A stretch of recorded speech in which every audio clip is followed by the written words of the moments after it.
آج کے اس کلاس میں مطالعہ کریں گے بچوں ہماری درسی کتاب خیابان اردو کے سبق نمبر 6 کا، جس کا عنوان ہے ایک لڑکا۔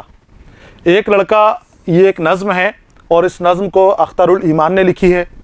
سبق کو میں نے 3 حصوں میں تقسیم کیا ہے۔ پہلے حصے کے اندر ہم اختر الایمان کا تعارف حاصل کریں گے، دوسرے حصے کے اندر ہم نظم ایک لڑکا کا مطالعہ کریں گے، اور تیسرے حصے میں ہم اس سے متعلق سوالاتوں کے جوابات حاصل کریں گے۔ تو ہم شروع کرتے ہیں سبق کا پہلا حصہ، اختر الایمان کا تعارف۔ بچوں، اختر الایمان اردو ادب کے بہت مشہور اور عظیم شاعر ہیں۔ اردو ادب کی عام روش سے ہٹ کر آپ شاعری کرتے تھے، غزل سے ہٹ کر آپ نے نظم کو اپنی شاعری کا میدان بنایا، اور نظم بھی آپ کی عموماً جس طرح کی شاعری لوگ کرتے تھے اس طرح کی نہیں ہوتی تھی، ان سے ہٹ کر ہوتی تھی۔ آپ کی نظم کھردراپن لیے ہوئے ہوتی تھی، چبھن لیے ہوئے ہوتی تھی، خلش آپ کی نظموں کے اندر پائی جاتی تھی۔ آپ شاعر تو تھے ہی، ساتھ ہی آپ نقاد تھے، اپنے قاری کے لیے رہنما بھی تھے، اور فلموں کے ڈائیلاگ بھی آپ لکھا کرتے تھے، مکالمہ نگار بھی آپ تھے، اور قانون اور وقت جیسی فلموں کے لیے آپ کو ایوارڈ بھی ملے ہیں۔ بہت اچھی مکالمہ نگاری آپ نے ان فلموں کے اندر کی ہے، اور بہت ساری فلموں میں آپ نے مکالمہ نگاری کی ہے، جس کے لیے آپ کو فلم فیئر ایوارڈ کئی حاصل ہوئے ہیں، ساہتیہ اکیڈمی ایوارڈ سے بھی آپ کو نوازا گیا ہے، اور جو صوبائی اکادمیاں ہیں انہوں نے بھی آپ کو کئی طرح کے اپنے دیے جانے والے ایوارڈ سے نوازا ہے۔ تو اختر الایمان ایسی ہستی ہیں کہ جنہیں ان کے دور کے، ان کے آس پاس کے جو شاعر تھے وہ اس وقت سمجھ نہیں پائے، وہ ان کو سختی کی وجہ سے، ان کے اشعار کی وجہ سے الگ طرح کی شاعری کو تسلیم نہیں کر پائے۔ آپ کی میں نے بتایا کہ کھردری شاعری ہوتی تھی، آسانی سے سمجھ میں نہ آنے والی شاعری ہوتی تھی، لیکن جب آپ ان کی شاعری پڑھتے ہیں، ان کی نظمیں پڑھتے ہیں، تو وہ ایک الگ طرح کی کیفیت اپنے قاری کے اوپر طاری کر دیتی ہے۔ آپ کے اوپر ایک الگ طرح کی کیفیت، الگ طرح کا نشہ طاری ہو جائے گا، اور آپ اس کو سمجھیں گے، وہ دھیرے دھیرے آپ کے اوپر اثر کرتا چلا جائے گا۔ کوئی بہت بڑا ہنگامہ یہ اپنی نظموں کے ذریعے، غزلوں کے ذریعے نہیں کرتے، چونکاتے نہیں ہیں، دھیرے دھیرے ان کی نظموں کا اثر ہمارے دل اور ذہن کے اوپر ہوتا ہے۔ آج ہم انہی کا تعارف حاصل کریں گے، تو ہم شروع کرتے ہیں سبق کا پہلا حصہ، اختر الایمان کا تعارف۔ اختر الایمان 1915 میں آپ کی ولادت ہے اور 1995 میں آپ کا انتقال ہے۔ اختر الایمان نجیب آباد ضلع بجنور میں پیدا ہوئے۔ کہاں پر پیدا ہوئے؟ نجیب آباد ضلع بجنور، اتر پردیش پڑتا ہے یہ، اور انتقال آپ کا ہوا تھا ممبئی کے اندر، باندرا ممبئی جو مہاراشٹر کے اندر ہے ابھی، یہاں آپ کا انتقال ہوا۔ ابتدائی تعلیم کے بعد کچھ مدت تک وہ دلی کالج میں زیر تعلیم رہے اور دہلی یونیورسٹی سے BA کیا۔ شروعاتی تعلیم آپ نے وہیں حاصل کی اپنے ضلع کے اندر، اور اس کے بعد دہلی آ گئے اور دہلی سے آپ نے BA کی ڈگری حاصل کی۔ شروع میں محکمہ سول سپلائی میں کام کیا، اور کچھ مدت تک آل انڈیا ریڈیو میں بھی آپ رہے۔ جو نیچے سے آپ نے کام شروع کیا، سول سپلائی کے محکمے میں تھے، وہاں آپ کا من نہیں مانا، اور کیونکہ آپ معیاری انسان تھے، آل انڈیا ریڈیو میں چلے گئے اور وہاں آپ کام کرتے رہے۔ اس کے بعد ممبئی جا کر فلموں سے وابستہ ہو گئے۔ ان کی نظموں کے 6 مجموعے ان کے شائع ہوئے ہیں، جن کے نام آپ کو لکھ لینے ہیں۔ پہلا ہے گرداب، جو 1943 میں شائع ہوا تھا۔ دوسرا ہے تاریخ سیارہ، یہ 1946 کا ہے۔ ایک منظوم تمثیل ہے سبرنگ کے نام سے، جو 1948 میں تمثیل مثالی نظم لکھی گئی ہے، جو مثال کے طور پر آب جو، یہ 1959 میں لکھی گئی ہے۔ یادیں 1961 کی ہے، اور بنت لمحات 1969 اور نیا آہنگ 1977 میں آپ کے مجموعے شائع ہوئے ہیں۔ کلیات جو آپ کا شائع ہوا ہے وہ سر و ساما کے نام سے 1984 میں شائع ہوا ہے، منظر عام کے اوپر آیا ہے۔ اور ان کی خودنوشت خود کی لکھی ہوئی، خود کی کہانی خود کے ذریعے لکھی ہوئی، تو خودنوشت آپ نے لکھی ہے اس آباد خرابے میں۔ اس کو آپ کو بچوں خصوصی طور پر لکھ لینا ہے تاکہ آپ کو یاد رہے۔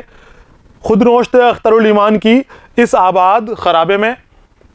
چوتھے مجموعے یادیں پر 1962 میں انہیں ساہتیہ اکادمی ایوارڈ سے نوازا گیا۔ جو 1962 میں آپ کا مجموعہ آیا تھا یادیں، اس کے لیے آپ کو ساہتیہ اکیڈمی ایوارڈ سے نوازا گیا۔ اقبال اعزاز کے علاوہ मुतअद्दद सूबाई, मुतअद्दद काफ़ी तादाद में, बड़ी तादाद के अंदर सूबाई जो अकादमियाँ होती हैं, अलग अलग सूबे के अंदर अलग अलग तरह की अकादमियाँ हैं, वो अकादमियों के ज़रिए भी आपको अलग अलग जो उनके एजाज़ हैं उन एजाज़ात से नवाजा गया। तो बड़ा जो एजाज़ आपको मिला, साहित्य अकादमी अवार्ड मिला, इकबाल एजाज़ बहुत बड़ा अवार्ड है, और सूबाई अकादमियों के छोटे छोटे अवार्ड भी आपको मिले हैं। इसके अलावा जो आप फिल्मों के मुकालमे लिखते थे, मुकालमा निगार भी थे, उनके लिए आपको कई फिल्मों के लिए फिल्म फेयर अवार्ड भी मिले हैं, जो वो भी अपने आप के अंदर मौजूद अवार्ड हैं। इन्हीं एजाज़ात और इनामात से नवाजा गया, कई तरह के इनामात और एजाज़ात आपको दिए गए। आगे आते हैं हम। अख्तरुल ईमान की नज़मों में एक फ़लसफ़ियाना तजस्सुस की कैफियत मिलती है। फ़लसफ़ियाना, फ़लसफ़ी बातें मिलती हैं, फ़लसफ़े की बातें मिलती हैं, और तजस्सुस छानबीन करने वाली, जासूसी करने वाली। जब आप इनकी पढ़ेंगे तो आपको तजस्सुस का एहसास इनकी नज़मों के अंदर होगा। नज़्म निगारी में उन्होंने अपनी राह अलग बनाई है। जो आम रविश थी उस वक्त की, आसान ज़ुबान की, उसके ऊपर नहीं चले। मैंने आपको बताया इन्होंने खुरदुरा रास्ता अपनाया और खुरदुरी किस्म की नज़्म आपने लिखी हैं। नेकी और बदी की कशमकश, वक्त की अहमियत, ख्वाब और हकीकत का तसादुम, तसादुम यानी टकराव, ख्वाब और हकीकत का टकराव आपकी नज़मों के अंदर कैफियत इसकी मिलती है। और इंसानी रिश्तों की धूप छाँव उनके पसंदीदा मौज़ूआत हैं। उनकी शायरी इंसानी मौज़ूआत के ऊपर शायर रही है। ज़्यादातर जो शायरी है उनकी सभी में इंसानी मौज़ूआत का इस्तेमाल किया गया है। और वो कहते भी थे कि इंसान की इस्लाह के लिए शायरी की जानी चाहिए। शायरी सिर्फ बनावटी नहीं होनी चाहिए, बनावट शायरी में नहीं होनी चाहिए। शायर वही है, उसी को वो शायर तस्लीम करते थे कि जो शायरी को दिल से करे, वो पेशे की तरह नहीं, उसको अपनी सीरत के मुताबिक शायरी करे, जैसा वो है उसी तरह की वो शायरी करे। वो बराह रास्त अंदाज के बजाय रमज़ी अंदाज के शायर हैं। जो भी बात वो देखते थे बराह रास्त, सीधे तौर पर किसी मुद्दे के ऊपर शायरी नहीं करते थे, उसको रमज़ करके, उसको छुपा कर और राजदारी से वो बातें वहाँ पर करते थे। रमज़ी यानी, रमज़ के माने होते हैं बच्चों राज रखना, राजदारी की बातें करना। तो रमज़िया शायरी अख्तरुल ईमान की हमें मिलती है। उनके यहाँ खुद कलामी और मुकालमे की कैफियत मिलती है। खुद कलामी, खुद से बात करते हुए शायरी करना, खुद के बारे में बात करना और खुद ही से ही बात करना। मुकालमा निगारी यानी डायलॉग वगैरह, अपने बातों के अपने ज़रिए और सामने वाले के ज़रिए बातों को कहा देना। अख्तरुल ईमान उर्दू नज़्म के मुमताज़ शायर तस्लीम किए जाते हैं। बहुत अजीम शायर हैं और बड़ा मुकाम है इनका उर्दू शायरी के अंदर। छोटा मोटा नाम नहीं है कोई। अख्तरुल ईमान बहुत बड़ी शख्सियत उर्दू अदब की है। इन्होंने बताया भी यहाँ पर कि ये खुद कलामी और मुकालमे की कैफियत इनकी शायरी के अंदर मिलती है।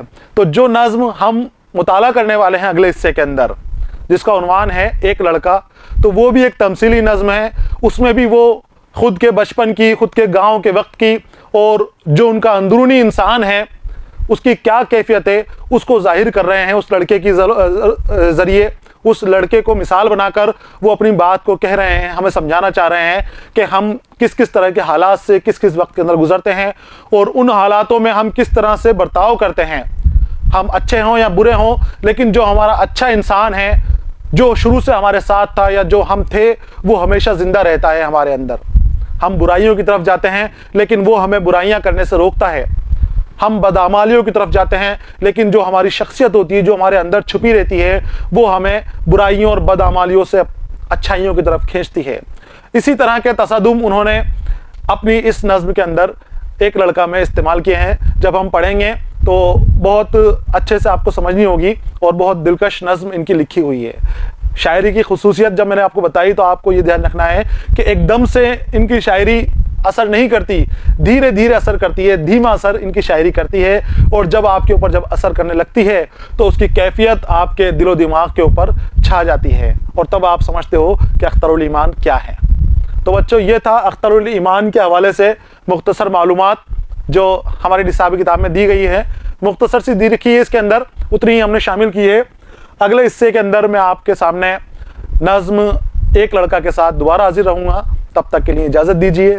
पढ़ते रहिए, खुश रहिए। अलविदा।